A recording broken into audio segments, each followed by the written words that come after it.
ಇದರ ಬೇಡಿಕೆಗಾಗಿ ನಾವು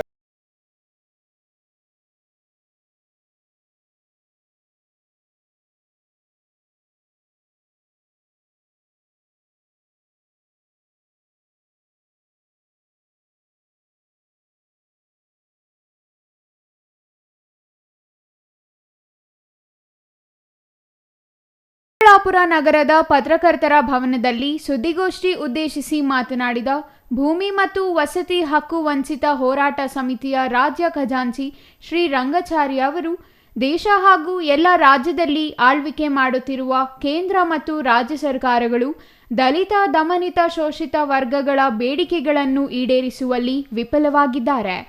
ದಲಿತ ರೈತ ಕಾರ್ಮಿಕ ಮತ್ತು ಮಹಿಳೆಯರ ಹಕ್ಕೊತ್ತಾಯಗಳನ್ನು ಪರಿಹಾರ ಕಂಡುಕೊಳ್ಳುವ ನಿಟ್ಟಿನಲ್ಲಿ ಕೇಂದ್ರದ ಸಂಯುಕ್ತ ಕಿಸಾನ್ ಮೋರ್ಚಾದಿಂದ ಕರೆ ನೀಡಿರುವ ಹಿನ್ನೆಲೆ ಕರ್ನಾಟಕ ರಾಜ್ಯದ ಎಲ್ಲ ಪ್ರಗತಿಪರ ಸಂಘಟನೆಗಳಿಂದ ನವೆಂಬರ್ 26ರಂದು ಬೆಂಗಳೂರಿನ ಫ್ರೀಡಂ ಪಾರ್ಕ್ನಲ್ಲಿ ಬೃಹತ್ ಪ್ರತಿಭಟನೆಯನ್ನು ಹಮ್ಮಿಕೊಳ್ಳಲಾಗಿದೆ. ಇದರ ಬೇಡಿಕೆಗಾಗಿ ನಾವೆಲ್ಲ ಪೇಪರ್ಗಳಲ್ಲಿ ನೋಡಿದ್ವಿ, ಮಾಧ್ಯಮಗಳಲ್ಲಿ ನೋಡಿದ್ವಿ, ಕಬ್ಬು ಬೆಳೆಗಾರರ ಸಂಘದ ವತಿಯಿಂದ ಹೋರಾಟ ನಡೆಸ್ತಾ ಇರ್ತಕ್ಕಂಥ ರೈತರ ಮೇಲೆ ಹೆಂಗೆ ದಮನ ಮಾಡ್ತಿದ್ದಾರೆ ಕೇಂದ್ರ ಮತ್ತು ರಾಜ್ಯ ಸರ್ಕಾರಗಳು ಅಂತಕ್ಕಂಥದ್ದು ನಾವು ಕಣ್ಣಾರೆ ಕಾಣ್ತಾ ಇದ್ದೀವಿ.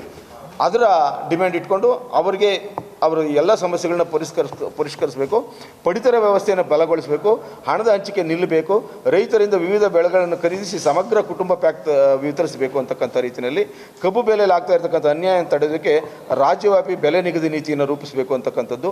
ಡಾಕ್ಟರ್ ಸ್ವಾಮಿನಾಥನ್ ವರದಿಯನ್ನು ಜಾರಿಗೆ ಮಾಡುವಂತೆ ಕೇಂದ್ರ ಸರ್ಕಾರದ ಮೇಲೆ ಒತ್ತಡ ಹಾಕೋದು ರೈತರಿಗೆ ಸಂಬಂಧಪಟ್ಟಂಥ ಬೇಡಿಕೆಗಳನ್ನು ಇಟ್ಕೊಂಡು ನಾವು ಹೋರಾಟ ಮಾಡ್ತಾ ಇದ್ದೀವಿ.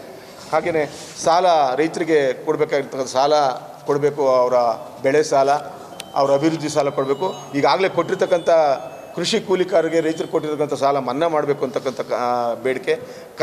ವಿದ್ಯುತ್ಗೆ ಸಂಬಂಧಪಟ್ಟಂತೆ ವಿದ್ಯುತ್ ಖಾಸಗೀಕರಣ ಮಾಡಲಿಕ್ಕೆ ಕೊಟ್ಟಿದ್ದಾರೆ ಕೇಂದ್ರ ಮತ್ತು ರಾಜ್ಯ ಸರ್ಕಾರಗಳು, ಅದನ್ನು ತಡೆಗಟ್ಟಬೇಕು. ಪ್ರೀಪೇಯ್ಡ್ ಮೀಟ್ರನ್ನ ಅಳವಡಿಸ್ತಕ್ಕಂಥದ್ದನ್ನು ತಡೆಗಟ್ಟಬೇಕು. ವಿದ್ಯುತ್ ಸಂಪರ್ಕ ವೆಚ್ಚವನ್ನು ರೈತರ ಮೇಲೆ ಹಾಕೋದನ್ನು, ಆ ನೀತಿನ ರದ್ದಾಗಬೇಕು ಅಂತ ಡಿಮ್ಯಾಂಡ್ ಇಟ್ಕೊಂಡು ನಾವು ಹೋರಾಟ ಮಾಡ್ತಾ ಇದ್ದೀವಿ ಬಂಧುಗಳೇ. ಈ ರೀತಿ ನಾನಾ ವಿಧವಾದಂಥ ಸಾಮಾಜಿಕ ಭದ್ರತೆ, ಕನಿಷ್ಠ ವೇತನ, 8 ಗಂಟೆ ಕೆಲಸ ಅವಧಿನ ಹೆಚ್ಚಿಸಬಾರ್ದು ಅಂತಕ್ಕಂಥ ಇದನ್ನು, ಉದ್ಯೋಗ ಖಾತ್ರಿ, SC ST TSP ಯೋಜನೆಯ ಕೋಟ್ಯಾಂತರ ಸಾವಿರಾರು ಕೋಟಿ ಹಣವನ್ನು ಡೈವರ್ಟ್ ಮಾಡಿ SC ST ಬಂಧುಗಳಿಗೆ, SC ST ನಿರ್ಗತಿಕರಿಗೆ ಅಭಿವೃದ್ಧಿಗೆ ಬಳಸಬೇಕಾಗಿರೋ ಹಣವನ್ನು ಡೈವರ್ಟ್ ಮಾಡಿ ಅವರ ಬೇಡಿಕೆಗಳನ್ನ ಪೂರೈಸ್ಕೊಳ್ಳೋಕ್ಕೆ ಮಾಡ್ತಾ ಇರ್ತಕ್ಕಂಥ ತಂತ್ರನ ತಡೆಗಟ್ಟಬೇಕು, ಆ ಕುತಂತ್ರ ನಿಲ್ಲಿಸಬೇಕು.